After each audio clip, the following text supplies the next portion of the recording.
Tēnā rā koutou, kei te mihi anō kia koutou. I'm going to do a historical overview. A lot of you will already know this, so please bear with me.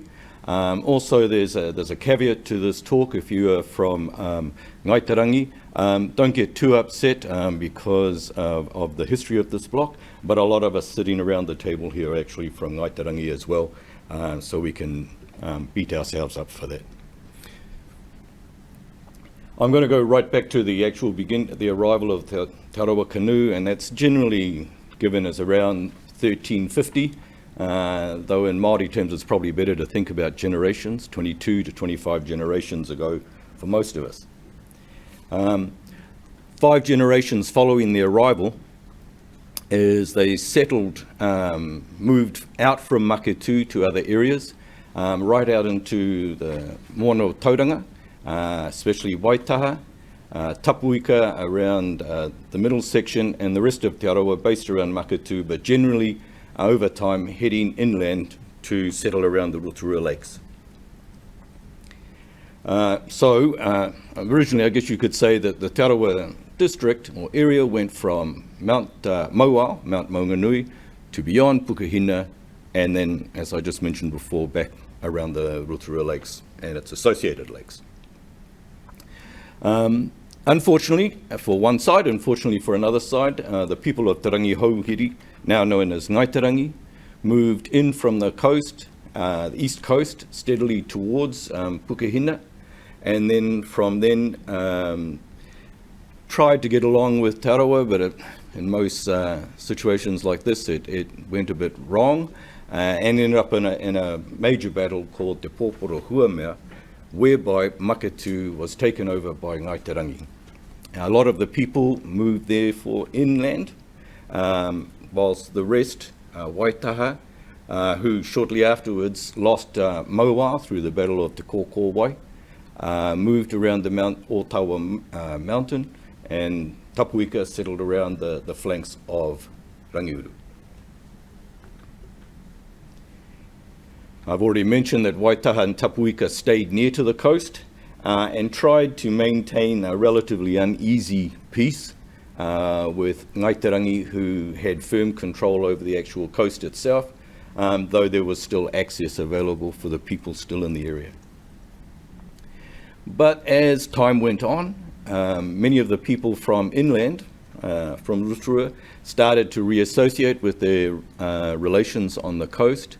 And with the arrival of the Pākehā and the importance of trade and the making of money, a lot of people started to settle around Maketu. But unfortunately, there were a lot of wars going on at the time along the coast itself. The incursions of Ngāpuhi, who also got as far as Lake Rotorua, and then battles that started to increase between Waikato and the inland Te Arawa people. This spilt over to the coast, and Ngāti Haua, led by Te Waharoa, to gain revenge for a battle that had occurred in the killing of someone in Rotorua, sacked Maketu and killed Te Ngāhuru, one of the leading chiefs of Ngāti Whakaue at the time. And that meant that his relation, Kahawai from Ngāti Rangiuhi, got incensed, and he tried to get his relations to join him in to retake Maketu and to stake a blow at Ngaitarangi. So what he did is he went to his relations and stayed around Otawa mountain and waited there until his cousin, Hikairo, and some other people from all the other tribes joined him. And gradually they joined together as a large war party, and then on the morning of the 23rd of April 1836 attacked the pā of Te Tumu. It was a full day battle, and at the end of it, Ngaitarangi, their forces fell, and they were pushed along the beach towards Tauranga as far as the mouth of the Wairake stream, which is in not much of a stream now, but in the Papamoa domain.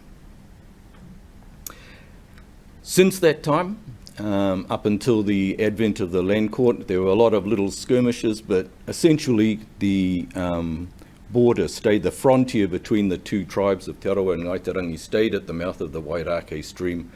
And after Ngaitarangi's battles at Gate Pa and Taranga, where some Te Arawa fell as well, and the confiscation started by the colonial government, that frontier was maintained as the border between the two peoples.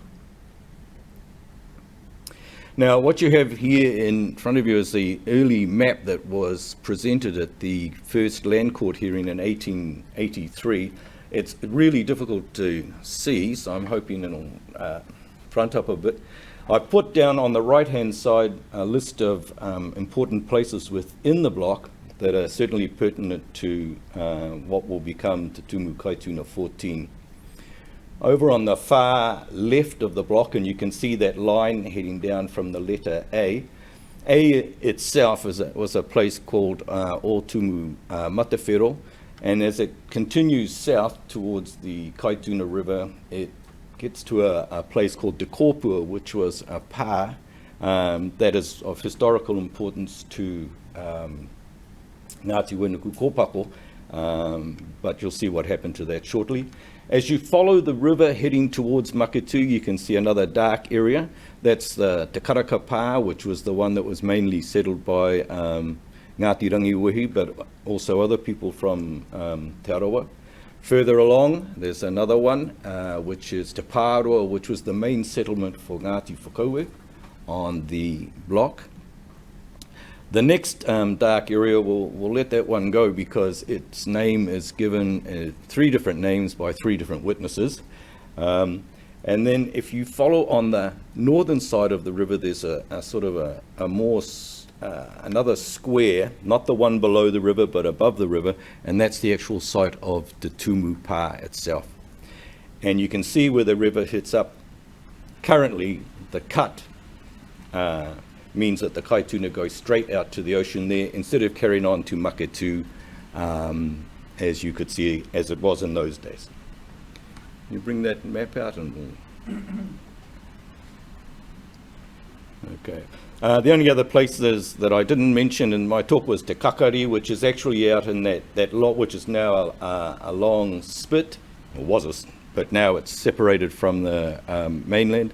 That where the bird reserve is now at the moment. And then Papahi Kahawai, which is on the southern side of the river, which was a major landing place for Ngāti Rangiwehi and other people. Thank you.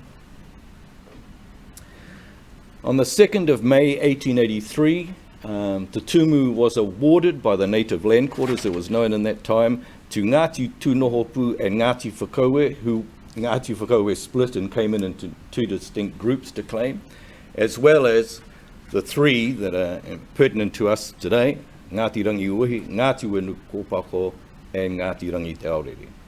And the witnesses for those last three iwi were respectively Hori Te Rahoatua, he's the ancestor of the Clarks at Awaho and Manueka, Tāmati Hapimana, the Taikatos, the Holdens, many, many more, and Te Kiri Karamu, and of course you'd recognise that he was the ancestor of the Te Kiri family. Then what those various hapu do was drew up their list of shareholders, all the people within their various hapu, but some of them put in people through aroha. For instance, Whakaue in their blocks put in people from Tūhaurangi, Ngāti Pikiao.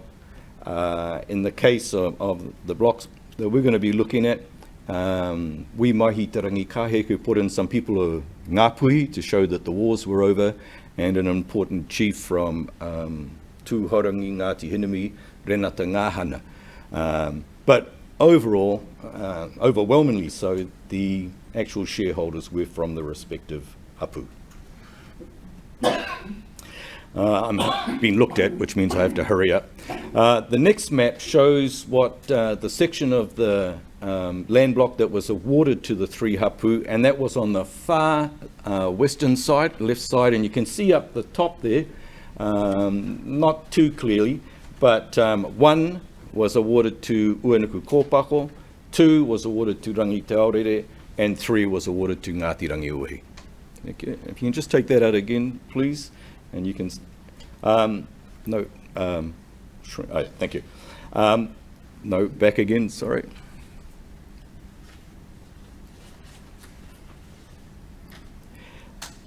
All right, on the,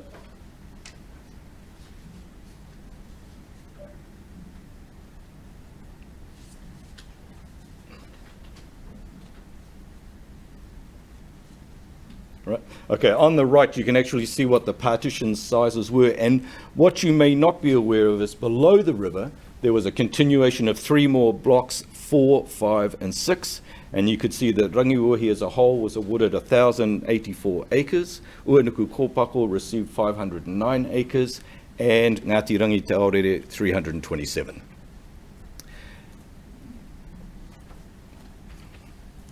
Then the partition orders were put through on the 28th of August 1980, and when Te Tumu was broken into 12, and as I said, 1 to 6 were awarded to the 3 hapu. The witnesses at the partition hearing, Hori Te Rahawatua, returned to be the main witness, unfortunately dying 3 years later. Tāmati Hapimana for Uenuku Kōpako, and there was a new one for Ngāti Rangi Te Aorere, Hemi Kōkiri, who happens to be the ancestor of the current chairperson of the trust. Unfortunately, 4, 5 and 6 were sold to the Crown, and that was 1,330 acres, so 70% of the land was sold off.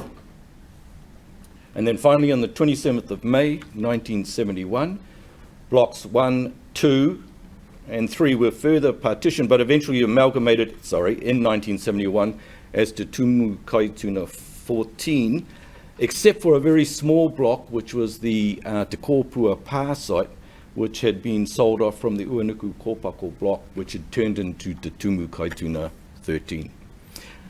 Just a quick overview, here we are in 2022, and you can see from the Māori Land Court map that Newdick's Beach figures importantly in the scheme of things here. But there is Kaituna 14 up at the top, some of the 3 other Te Tumu blocks that are still extant. And we have to be really grateful that through the grit and determination of our ancestors, not only in arriving here, but seeing their way through the various battles, at least we've got something in a physical form to commemorate that amazing history that we all share. Koina tāku I tēnei wā, tēnā koutou katoa.